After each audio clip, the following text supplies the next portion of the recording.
Folks, welcome back to the show where it's not about last week's cameos. It's not about this week's blog posts. It's about next week's episode. And we're back with a show that's been getting a lot of acclaim, good or bad, throughout the last month and a half, Mandalorian. So let me get my guy who knows this is the way, Jake Majka, in here. Majka, I would say as much as last week's episode received some vitriol and received some, flare-ups of negativity, this week's episode is getting its dap, and perhaps rightfully so.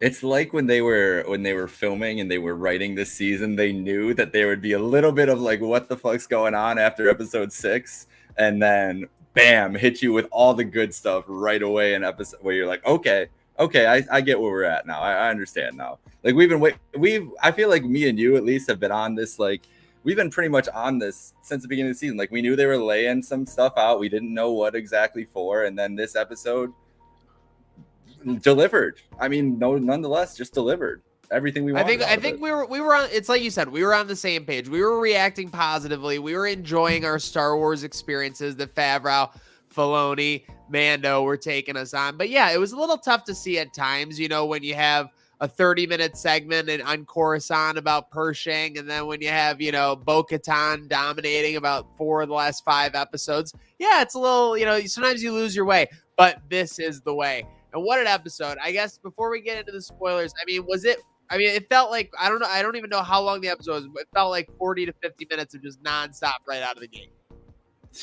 I didn't even feel like 50 minutes. I think it was a 53 minutes total was the runtime, but this shit flew. It felt like it was like, I just wanted more. Like I could have sat there and just kept going.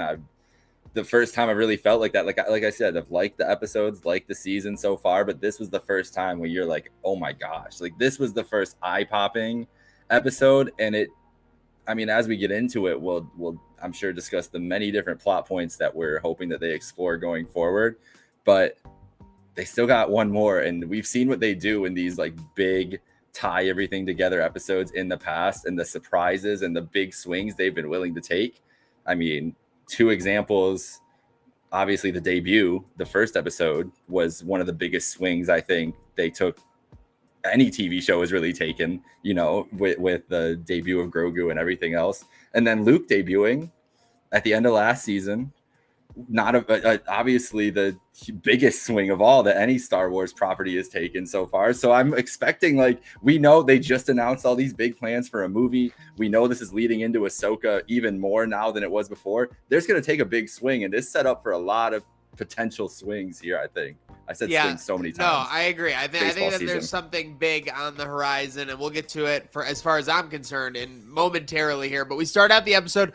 We're back on Coruscant. And by the way, to me, I was very confident once the previously on Mando stuff started playing, because it was little sprinkles of almost every episode, and you just had the vibe that, finally we were going to be coming together. It was showing the shuttle having been broken into. It was showing Elia Kane on Coruscant, which we start off this episode with.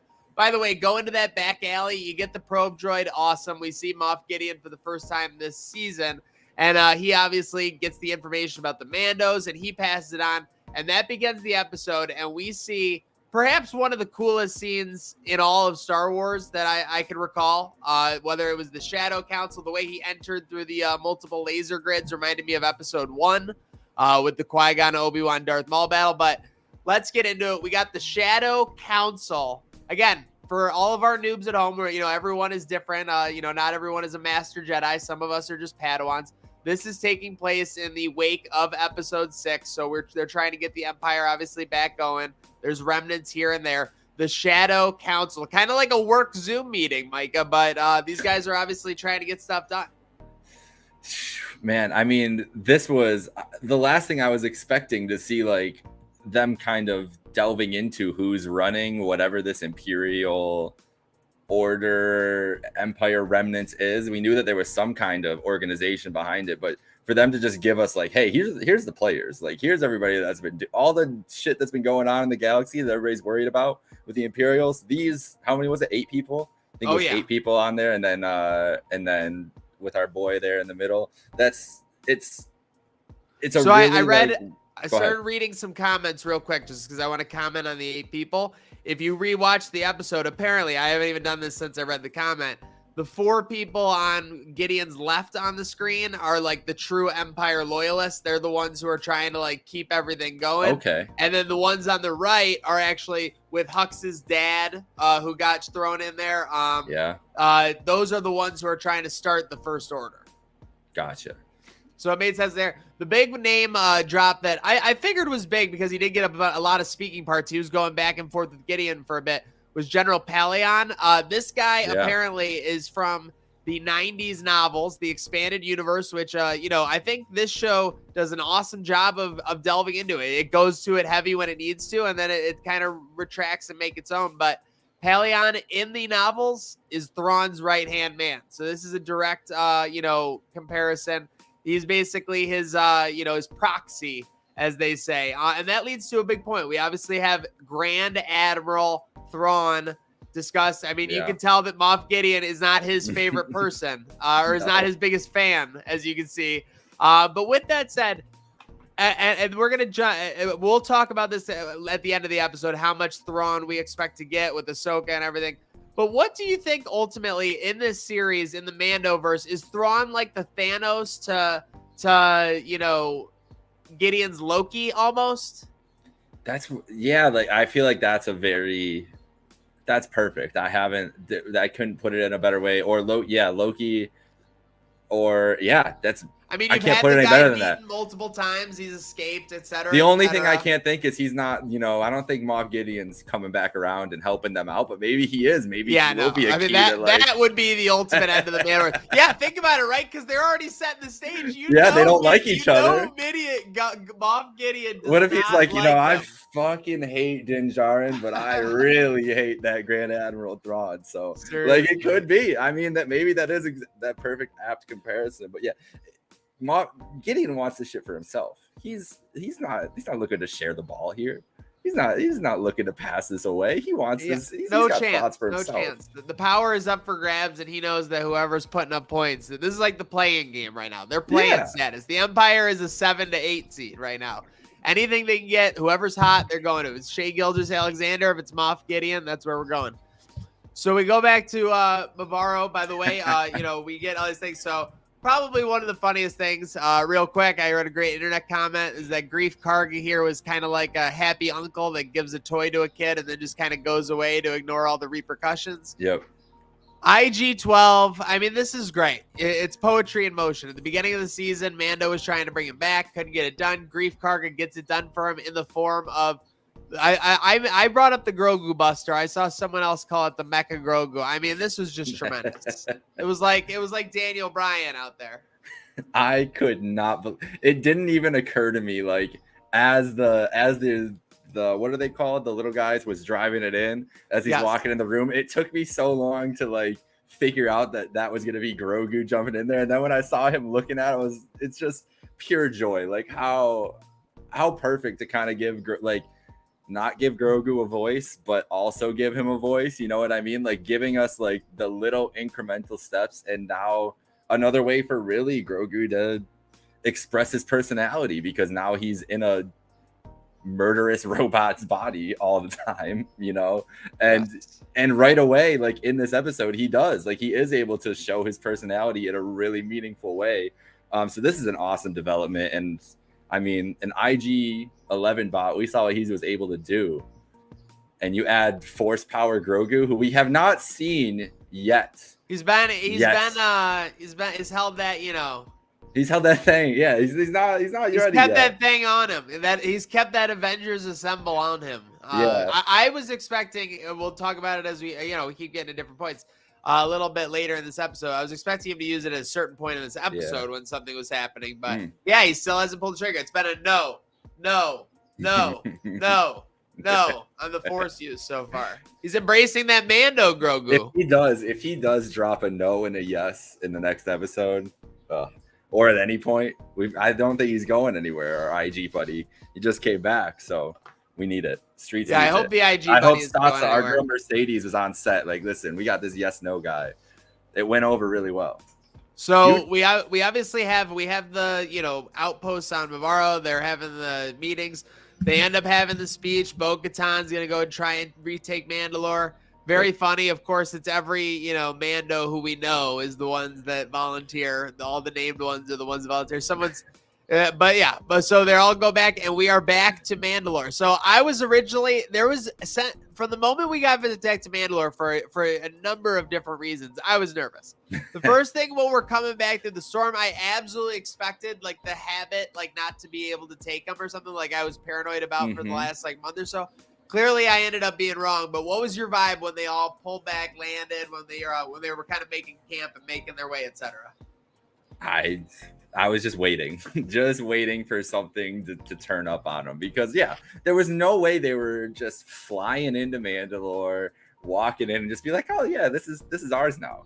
We're here, we're good. Like, and I don't think they expected that. And there was obviously a lot of emotions they were trying to convey too. I think they could have done a little better job, maybe in the last episode or a little bit earlier on in this episode to kind of explore like the fact that some people were on Mandalore. Like they did talk about it. Some people were on Mandalore, or that Night Owl was still remaining on Mandalore, or the people that had never been on Mandalore. Like I would have loved to hear like a 10-minute conversation about that. Shout out Death Watch with the cornucopia moon name drop. That's obviously a huge. Facts. I mean, they're dropping Clone Wars and Rebel stuff left and right. So if you watch that, you definitely benefited. You're definitely getting some great tie-ins. They're taking advantage. Let's face it. Those were things that they know fans like. I mean, so without, using the exact same storylines, why not go back to it? Yep. And then so when they're on their scouting, we run into Mando's. And did you know that this guy was Skinny Pete from Breaking Bad? Because I didn't recognize him at all. I had 0%. But Skinny Pete shows up. What up, man? But like, so these Mandos were just staying on the planet the whole time, I guess? Yeah, I guess so. They were just living. Sketchy. That's all I'm saying. A little sketchy. Living in the inhabited areas, which we were like, okay, but we didn't know. Like, so if you, very sketchy, very sketchy. They said that anybody who had went below the surface didn't survive too. They gave that little nugget ahead of everybody else before anybody had explored the forge or anywhere else. It was interesting because you were like, you had known that, earlier in the season, there were two people that showed up and just, they were on the planet. They didn't think to explore that, or was that something that they were allowing to happen? I have a lot of questions about the Night Owls and just the fact that there's 3 different groups of these Mandalorians. Something's got to give at some point, right? Like you don't just bring everybody together and it's all rainbows and butterflies. Yeah, no chance. I mean, and first off, I think I don't even know what it's named, but it came in the form of the first creature that attacked them, the Ankylosaurus. Pretty cool scene as the ship gets attacked and they're all kind of jetpacking away. It didn't seem like there were too many casualties, despite that crazy attack from the beast. Yeah, they were ready for the beast. I was like, how many of them got the jetpacks ready? And you just saw all the little jetpacks. They were all flying on standby away. For sure. They were all ready to go. The crazy thing is, people are saying that the mythosaur makes that thing look like a little bitch. It kind of. I don't. We gotta see. I don't know. I gotta see for scale, because that looked like a big boy. I will say though, like, it might be, because when we saw all we saw of the mythosaur, what was like the eye and like some of the head, maybe. Yeah, that's not mouth, no nothing like that. And our girl Bo-Katan was paled in comparison just to that eye, even. Yes. So I wonder I agree. How big that mythosaur? But how are you gonna, like? That was a big ass monster, man. Like, how big are we talking here? And is it also a test in CGI? Like, we haven't seen anything. What's the biggest? Like, are they gonna do like a Godzilla mythosaur in Star Wars? Like, I don't think we've seen anything like that in the Star Wars. That would be universe. Unbelievable. I think we've only seen Boba Fett in like an illustration, like riding it or something. But yeah, no, that was why people were so excited when he was riding the Rancor. It was kind of like a mini version of that, I guess they were saying, from Book of Boba Fett. But yeah, I kept being nervous during this because you knew from the conversation in the beginning that Gideon kind of knew what was going on, and he knew that. So they get to the Great Forge. And they're kind of battling some, like, they're like, what is going on here? They got soldiers and everything. So there's the first kind of ambush with the Beskar soldiers. And they're battling them. They take some wounds. I mean, this was scattered. It was tough. Poor Grogu's still in the IG-12 body. Man, that is the biggest game changer is the Beskar soldiers. Yes. Like the fact that that's, you know, at their disposal against these Mandalorians, like that's their one thing. The Mandos they got the Beskar. They're good. Moff Gideon literally studied the art of war. Take your enemy's strongest thing and use it against them. When he showed up though, as in that Dark Trooper suit, that was so badass. I was like, I know who this is, and I know what the reveal is going to be, and I just don't care because he looks so sick right now. Do you feel like a kind of thing with this season?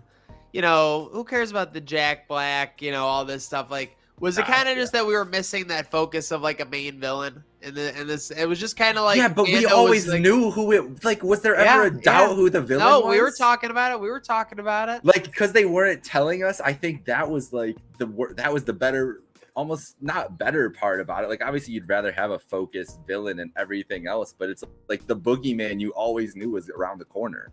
Like, we knew that he wasn't gone, especially when they did the horror scene that we were talking about a couple episodes ago. When we knew that he was broken out, like you knew they weren't just gonna leave that hanging there. It wasn't just gonna be like, oh, maybe he got escaped, maybe he didn't. Oh, there was Beskar here. Why did we say that? Like, of course they were gonna come back to it at some point.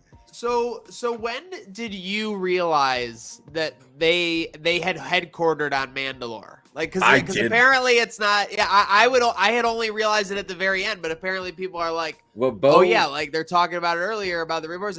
I'm like, no, how did you realize? No chance. The only thing I can think of is Bo-Katan when they first like run in through the first blast door. She's like, what is this? And so you're like, okay, like she's never seen this before, but also like it's been a long time. Who knows? Like, it was super weird. They were fighting some soldiers. Sorry to cut you off. They were fighting some soldiers, and you kind of accuse you up in the brain because they kind of went from like a cave to like a highly furnished, like Empire looking like hallway, and you're like, what? It was quick too. Like, I would have to go back and watch it again because I think like I looked down and then looked up, and all of a sudden they're in this just metal, the metal room and everything. I was like, okay, this is you know what it is. Like, once you see the doors and you see what it looks like and everything, you're like, okay, like I know exactly where we are now. But how did this happen? Yeah, so it took me a minute.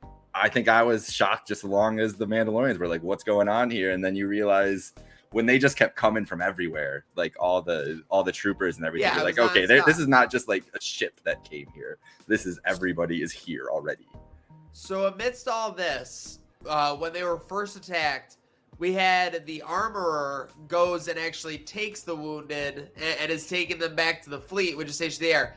Now, I don't know about you.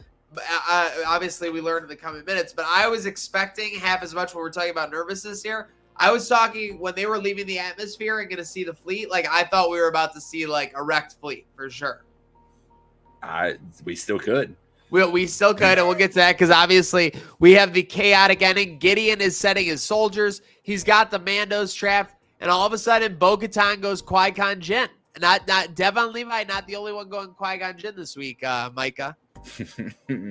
Oh man, I was so happy to see it. Like, I didn't even think about it. I was like, what are they gonna do right now? Seriously, and I forgot about the Darksaber. Didn't know if the Darksaber, like, I guess it makes sense that they can do it, but like I haven't seen somebody try the blast door yet. Awesome. Yeah, and even the kick she gave it, like to like bust it open. Like, I feel like in episode 1 it just like melted away, and they're kind of like, well, that wouldn't be realistic. It would still be like a big piece of metal right there. It's just like boots it through. She was definitely, I feel like she was putting a little more effort in. Maybe I need to do like a side by side, just watch them both at the same time, see how maybe Qui-Gon's just yoked, bro. I mean, Qui-Gon, if I recall correctly, too, was just like he wasn't working. He was like summoning the Force, like he was chill. He was like he was going through the middle. He wasn't even like blading it like in a circle. That's it. He's cheating. He's just using the Force going made better by he's got to work. Made better by Newt Gunray being like, they are still coming through. But no, it's great. So again, so you have Gideon. He has Deaderites. He starts. So he takes Mando. The scene with Mando being captured, by the way, it was like emotional. Like getting like him all like pulled in all the different directions. Like, did you think he was gonna fight him off for a second? No, there was too many people. I knew something else outside had to be coming, or they were going to continue it on. He was too dead to rights. Like they really wanted you to think like they're donezo here, and that's what I was feeling.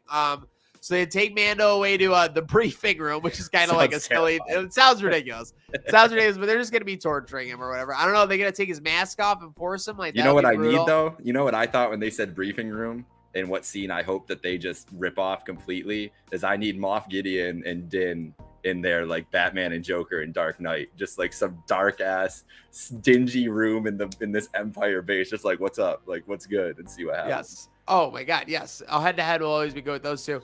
But while he gets taken away, Bo-Katan obviously cuts the door open. The Mandos get out, and then you have an emotional moment that makes Star Wars what Star Wars is. Paz Vizsla goes into his bag. He just absolutely starts unleashing on these Beskar troopers, like running up Killtacular, killing spree, like everything. Just going until the gun overheats. Apparently, that's a video game shout out from like Battlefront or something, where the same thing would happen with the laser gun or whatever. But very cool to see that happen. Then he still kept going. Then he just starts fisting him. Then he's pushing him off ledges. He's just doing everything. And you're like, it was kind of. It's that classic scene where you're like, is he going to get out of it? Because there's nobody there. And then we get the Praetorian Mandalorian guards. So they're Praetorian. They're just like the ones in the sequel trilogy. I didn't notice in live time that their mask has the Mandalorian like mythosaur like vibe. Oh, I didn't either. So again, this is something that I was like looking at the recap or whatever. Okay. So again, this speaks to kind of Moff Gideon. He was talking about Jedis, Mandalorians, kind of taking the best of everything he's got going. I mean, the guy's crazy and he's definitely like a tyrant or whatever, but he makes some good points. But Paz Vizsla gets bodied, safe to say, by these 3 Praetorian Mandalorian guards. I mean, what were you thinking of this whole encounter? It was, I thought he might get a couple licks in again. Like, they made him look tough. He got the couple guards out before they showed up, but he jobbed to the Praetorian guards. It was like a Royal Rumble where where this one like kind of good guy is taking out all the jobbers, and then the real big monster comes in. He's like, no. This is really what a guy looks like. That's what happened. That's what a real man looks like. Yeah. So real quick, so they take him out. Paz Vizsla absolutely gets, I think it was some kind of blade like into the back of the spine was what like did him. Like they got him like, cause as you imagine, I mean, his armor, he's got the beefiest. He had the beefiest Beskar in the land. They could probably create a whole planet just by that Beskar from Paz Vizsla. But real quick, before we get into our finale talk, etc. here as we wind down on what's Train Arc watching. Gideon's army. So he's talking about Force sensitives, basically Mandalorians, battle armor, Jedis. I mean, that seems like that would do it. If you had Force sensitives wearing Mandalorian armor, they'd be tough to beat. Hey, I know a Force sensitive who's working with Mandalorians right now, who could benefit from some of that. True. Who has a plate at least has a plate. We know that. He does have a plate. He does have a plate. But maybe that's like. Is that the ultimate foreshadowing we get like out of and everything else is more merging Mandalorians and Jedi, and that's like the new hero force going forward in this crazy whatever sequel trilogy world we're exploring into. Like, it feels like they're trying to set up new power players, and you wouldn't just make that comment for no reason, right? Yeah, I mean, Moff Gideon is definitely trying to make his own army. I can see the end game being like Mando or whoever having to destroy like a whole, base of his or Thrawn against him, like all this stuff. But the episode was titled Spies, I guess. I was kind of in a blur after the opening or whatever. Yep. We never really saw any spies like revealed.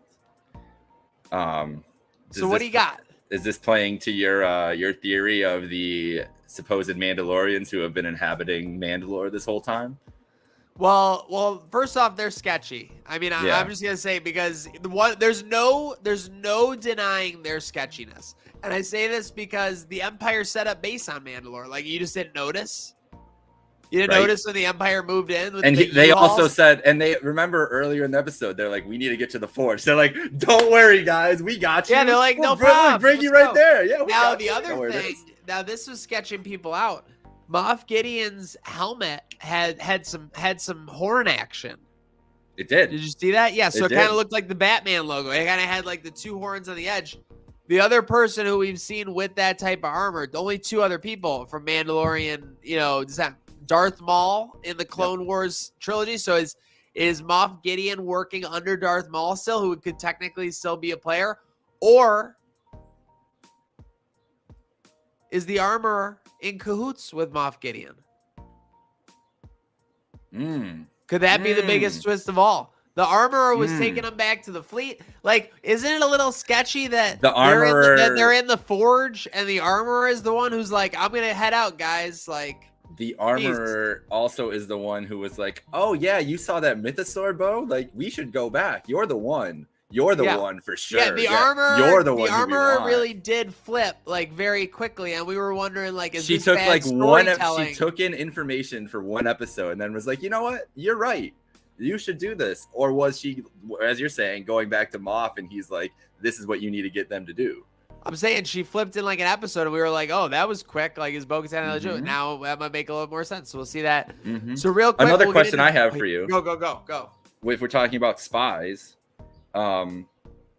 where's the New Republic? Our favorite bureaucrats.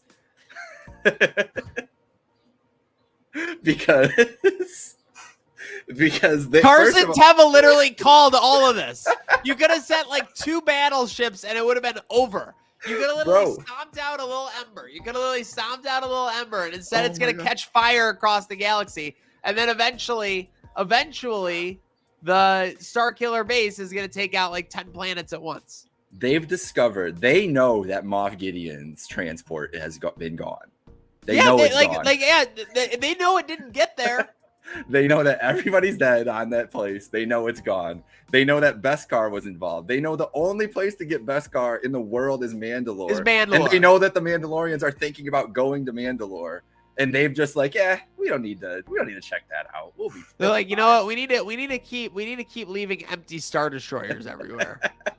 We need to keep misplacing empty Star Destroyers for sure. It's not the log is just backed up. Someone reported it. I'm glad I left this header on because the New Republic is just bureaucrat. Oh, it's all I've been thinking the whole time. I was waiting for them to show up to help. That's really what I was thinking at the end. I was like, well, the New Republic's gonna show up and take out Moff, and this is gonna be our big battle. Is on Mandalore. It's gonna be the New Republic and and maybe it still is. Maybe that is still looming because Moff. I don't know if I want their help. Yeah, I don't want them to I don't want them to get the credit. I don't want them coming into the fourth quarter again, going 5 of 6, 4 of 4 from 3, and like getting an MVP vote. Again, though, they might be able to do that, but they'll be like a point shaver in that regard, where they just need to get the spread back close enough because they have that's another theory of the spies. We know there are Empire spies in the New Republic. We've seen, and they showed her. There's some play coming. And what was it called when that council was meeting? What did they call it? The plan they were talking about. Right, it was something about resurrection. It was Necromancer. Project Necromancer. Yeah. So again, there were 2. There was one to bring back Palpatine, I guess they're trying to say, which is Necromancer, and then there's the one to start the new. So you were seeing a lot of cool pieces of the Empire there. And there's so much they can do with the Shattered Empire because there's so many novels in the expanded universe with Star Destroyers out there, things like that. Yep. Very cool. I think there's about 10 to 15 novels literally about Luke Skywalker, Han Solo, like taking down the remnants of the Empire after the Death Star was destroyed, because it wasn't just like everyone was on it, just like the first one. And so getting into the finale here next week, it is, and it'll be donezo. Crazy how quick this season went. From the Jack Black cameo and Lizzo cameo definitely like eclipses a lot of things, but it's been a great season. It's been like as far as just what people reacted the most to, I guess I would say. But from Grief Karga, taking down Gideon Shard or everything like that. Very exciting. How about season. One thing we didn't even talk about was Grogu. The one personality trait he was able to show in this episode in the IG-12, and which I think we'll keep getting going forward, is as they're on Mandalore on the ships heading over, Paz, our boy, RIP, and what's his name? They're fighting. They're having they were playing some massive. They're playing some chess game or chess type game, and they I guess Mandalorians, if you're disputing a game, the only answer is you fight it out, which I respect. And Grogu steps in and he's spamming the no, and you're like, oh my gosh. And the biggest thing, Bo-Katan looking at Din's like, you taught him well, and he's like, that wasn't me. And so that's the Jedi, that's the peacekeeper in Grogu coming out. And now like I said, he has the ability to actually step into these conflicts and be like, hey, like this is what I want to happen here. And he's using a murderous robot to do it, so he might get his way more often than not. You brought up a great point. I'm glad you mentioned that, because that was one of the best moments of this episode. It's awesome. Top 5 for sure. So when he broke up the fight between Vizsla and unknown former Mando leader number 2. Yeah, just grumpy Mando leader. Number 2 as far as the Mandos go. But hey, we got the bottom line here. So I think that there's a couple of lines here. I think that we are going to see Thrawn, but honestly, it could be 90 seconds or less would be what I would say, because this guy's a big bad. It's been talked up, and obviously it goes without saying, it's just in time for the Ahsoka show, where he's going to be playing a little bit more of a front role, obviously with her name dropping Thrawn on last season's Mando. So with that said, what do you think we're getting from Thrawn in the finale? Big Thanos reveal at the end, just like a big head turn. I guess I'll do it myself. Some kind of energy like that. No. if he literally enters like a super Star Destroyer bridge and just goes, I'll do it myself or whatever. Like, yeah, I'm going to be literally so pissed. That would be terrible. No, we got to see. We got to have him. You know what? Because, like, you know what? Truthfully, we got to go. The casual fan doesn't know who Thrawn is, right? If the casual fan didn't know who Ahsoka was, the show did a great job of making sure, like, you knew how important she was or whatever. So with that said, I think that if we see Moff Gideon have a failure or whatever, we'll see maybe Thrawn step into like the meeting of the Shadow Council, for like 30 seconds. Now here's an interesting thing that we've kind of seen a Disney show do already. The end of Loki, when they have the whole He Who Remains episode, right? What if Din's briefing room thing is just Grand Admiral Thrawn shows up and he walks in the room and he's like, "What's good, Din? Like, what's up? What's going on?"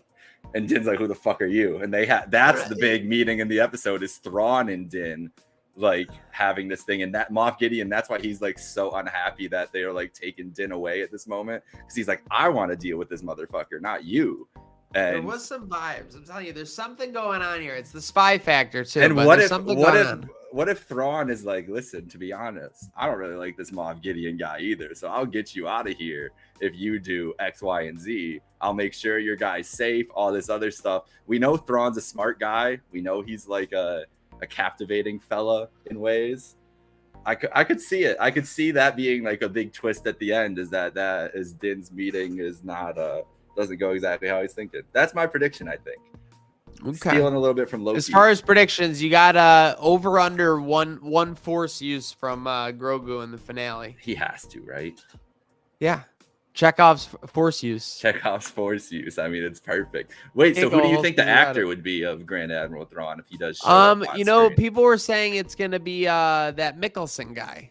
Okay. Lars Mikkelsen. So again, he's got kind of like that thin stature or whatever. He's very poised. I know everybody's dream was Benedict Cumberbatch. I don't know if we're gonna get that, but hell no, there's no chance. He's expensive, man. He's expensive. Yeah. So Lars Mikkelsen, spoiler, is IMDb in Ahsoka. So I'm pretty sure that means that he's gonna be Thrawn and Brannon, just like. And it's a great example by you, actually, because he'll likely be a bigger role in that show, just like Kang was a bigger role in Quantumania. But like the Loki ending, they'll probably sprinkle him in here, get to, Shadow, get to show why he's so hype, and then we'll be moving on. And like you're saying, too, like if you want to, like if me, like someone who only really has knowledge of him from when we've started talking about it and then doing like my own research and all this other stuff, like someone who's just watching Mandalorian, just enjoying their Disney Plus content that comes out every week, like you're saying, he needs to be menacing. Like you have set the stage for this guy to now be terrifying. And so we've seen, like you're saying, like Marvel's done a formula where they've done it now with 2 villains, where they kind of mention his name and you don't really know what they're about and you don't really meet him, and then they kind of give you the whole, here's who this guy is, here's what he can do taste somewhere else. So I mean, it's a formula that works, and this show this season we've talked about has been a very Marvel-esque formula. The way that they've used Din and Grogu to bring all these other characters and all these other stories together that they're continuing. Hey, if it ain't broke, don't fix it. Right? If it ain't broke, don't fix it. Even if it's an N1 starfighter. And folks, this week's episode of The Mandalorian had us saying yes, yes, yes, yes, yes. So make sure that you're following along on all the platforms, SoundCloud, YouTube, Facebook, MySpace, all of them. And for What's Trainwreck Watching, next week is the finale, and we'll be on from there in 2023. Because remember, folks, this is the show where it's not about last week's cameo. It's not about this week's blog post. It's always about next week's episode.